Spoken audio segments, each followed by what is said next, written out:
ஐயனார் துணை சீரியலில் அடுத்த வாரம் என்ன நடக்க போகுது அப்படிங்கிறது தான் பார்க்க போகிறோம். எப்பயும் போல் நிலா வந்து பல்லவனுக்கு உடம்பு சரியில்லை அப்படிங்கிறதுக்காக பல்லவனை பார்க்க வந்திருப்பாங்க. பல்லவனை பார்க்க வந்த நேரம் அவங்க வந்து முக்காடு போட்டுட்டு வந்திருப்பாங்க. அதே நேரத்தில் சோழனும் வீட்டில் இருப்பார். சோழன் வீட்டில் இருக்கிற நேரத்தில் வந்திருப்பாங்க. இது மாதிரி நிலா வந்து என்னை விட்டு எங்கேயும் போக மாட்டா, ஒரு வாரம் 10 நாள் அங்கே இருந்துட்டு திரும்ப இங்கே வந்துடுவாங்க அப்படிங்கிற மாதிரி சோழன் சொல்லிக்கிட்டு இருப்பார். சேரனும் வீட்டில் இருப்பாங்க, பாண்டியனும் வீட்டில் இருப்பாங்க. உடனே பல்லவன் கேட்பாரு, எப்படிண்ணே இப்படி சொல்கிற அவங்கள அப்படின்னு. ஏன்னா நான் கட்டின தாலி அவள் கழுத்தில் தாண்டா இருக்குது இன்னும், அப்படின்னா அவள் தாலியை கழட்டி போட்டு போயிருப்பாள்ல அப்படிங்கிற மாதிரி சொல்லுவார் சோழன். உடனே நிலா வந்து அவங்க போட்டிருந்த முக்காடெல்லாம் எடுத்துட்டு ஒரே மாதிரி சேடாக முறைப்பாங்க. முறைச்சிட்டு டப்புன்னு நிலா வந்து தாலியை கழட்டி சோழன் கையில் கொடுத்துருவாங்க. கொடுத்துட்டு அவங்க பாட்டுக்கு ரூமுக்கு போயிடுவாங்க. ரூம் போனோடனே சேரன் பல்லவன் எல்லாமே ஷாக்காக பார்ப்பாங்க இவங்க தாலியை கழட்டி கொடுத்தோன்னே. உடனே சேரன் போயிட்டு, நிலா நான் அவங்ககிட்ட ஒன்று பேசலாமா அப்படின்னு கேட்பாங்க.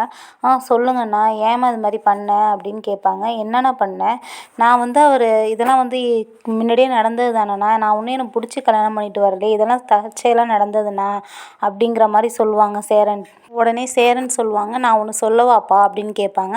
சொல்லுங்கண்ணா அப்படின்னு நிலாவும் கேட்பாங்க. நீ இந்த மாதிரி தாலியெல்லாம் கழட்டக்கூடாதுப்பா, உங்கள் 2 பேருக்கும் பிடிக்கலன்னா நீங்கள் 2 பேரும் பேசி ஒரு முடிவெடுத்து டைவர்ஸ் வாங்கிட்டு அப்படி பிரிஞ்சுக்குங்கப்பா அப்படிங்கிற மாதிரி சொல்லுவாங்க. உடனே நிலாவும் வந்து இல்லைண்ணா அப்படிங்கிற மாதிரி சொல்லுவாங்க. இப்போ பல்லவனும் பாண்டியும் வந்து சோழனை திட்டுவாங்க. உன் வாய் தாண்டா உனக்கு ஏம, இங்கே பாரு நீ யதார்த்தமாக சொன்னதுனால அவங்க தாலியை கழட்டி கொடுத்துட்டு போயிட்டாங்க, இப்போ உனக்கு சந்தோஷமா அப்படிங்கிற மாதிரி வந்து பாண்டி திட்டுவான். உடனே சோழன்லே இவங்க இப்படி பண்ணுவாங்கன்னு நான் எதிர்பார்க்கல அப்படிங்கிற மாதிரி மூஞ்சி சோகமாக வச்சிட்ருப்பாரு. உன் வாய் தாண்டா உனக்கு ஏமனே அப்படின்னு சொல்லிட்டு பாண்டி போயிடுவார். உடனே நிலாவும் சேரன்கிட்ட வந்து, ஆமாண்ணா நீங்கள் சொல்கிறது தான் சரி, நான் வந்து டைவர்ஸ் வாங்கிக்கிட்டு அதுக்கப்புறம் தாலியை கழட்டிக்கிறேன் அப்படிங்கிற மாதிரி வந்து இப்போ சொல்லிவிட்டு சோழன்கிட்ட போய் கொடுங்க தாலியை நான் போட்டுக்கிறேன் அப்படிங்கிற மாதிரி சொல்லுவாங்க. உடனே சோழன் வந்து ரொம்ப சந்தோஷமாயிருவார். என்னடா தாலியை கேட்குறாளே அப்படின்னு.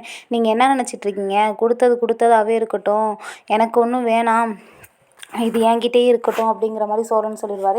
இல்லை பரவாயில்ல கொடுங்க அப்படின்னு சொல்லி திரும்பவும் அந்த தாலியை வந்து சோழன் வந்து நிலா கழுத்தில் போட்டுவிடுவார். ஃபஸ்ட்டு வாட்டி தாலி கட்டிட்டோம், 2வது வாட்டியும் இதே மாதிரி நடக்குதே அப்படின்னு, நம்ம என்ன சேர்ந்தா வாழ போகிறோம், நம்ம வேலை உண்டு, நம்ம ப்ரொஃபஷன் நோக்கி போகிறோம் அப்படிங்கிற மாதிரி நிலா மைண்டில் யோசிச்சுட்டு இருப்பாங்க. ஆனால் வந்து சேரனுக்கு மட்டும் தெரியும் நிலா வந்து டைவர்ஸ் வாங்குறதுக்காக தான் அந்த தாலியை வந்து கழுத்தில் போட்டுக்கிறாங்க அப்படின்னு. ஆனால் அதை வந்து சொல்லவே இல்லை சேரன். அவங்க தம்பியோட சந்தோஷத்துக்காக இது எல்லாத்தையும் மறைச்சிருவாங்க. இப்படியே நடந்துகிட்ருக்கும்.